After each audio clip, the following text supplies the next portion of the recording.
विविध भारती पुणे. ठळक बातम्या. बिहार विधानसभा निवडणुकांच्या आजपासून होणाऱ्या मतमोजणीसाठी कडक सुरक्षा व्यवस्थेसह सर्व तयारी पूर्ण करण्यात आली आहे.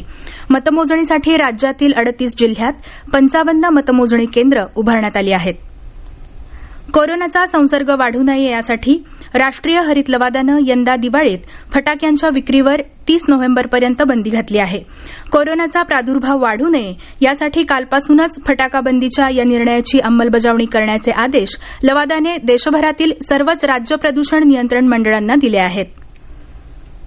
राज्यातील एसटी कर्मचाऱ्यांनी काल आक्रोश आंदोलनानंतर त्यांचे 2 महिन्यांचे थकीत पगार आणि दिवाळीसाठी अग्रिम देण्याचं राज्य सरकारनं काल जाहीर केलं. दरम्यान काळ जरी कठीण असला तरी आत्महत्येसारखं अघोरी पाऊल कर्मचाऱ्यांनी उचलू नये असं आवाहन परिवहन मंत्री अनिल परब यांनी केलं आहे. पुणे जिल्ह्यात काल कोरोनाबाधितांच्या रुग्णसंख्येत एका दिवसात 410 नवीन रुग्णांची भर पडली. कोविड पोर्टल तांत्रिक कारणाने काल बंद असल्याने बरे झालेल्या रुग्णांची आणि मृत्यूंची दैनंदिन माहिती प्राप्त होऊ शकलेली नाही. महर्षी धोंडो केशव कर्वे यांच्या पुण्यतिथीनिमित्त काल पुण्यात महर्षी कर्वे स्त्री शिक्षण संस्थेतर्फे एका कार्यक्रमाचे आयोजन करण्यात आले होते.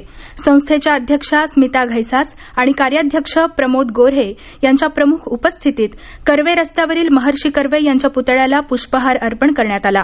तसेच संस्थेच्या प्रांगणात असलेल्या महर्षी कर्वे यांच्या समाधीचे पूजन करून आश्रम गीत गाण्यात आले.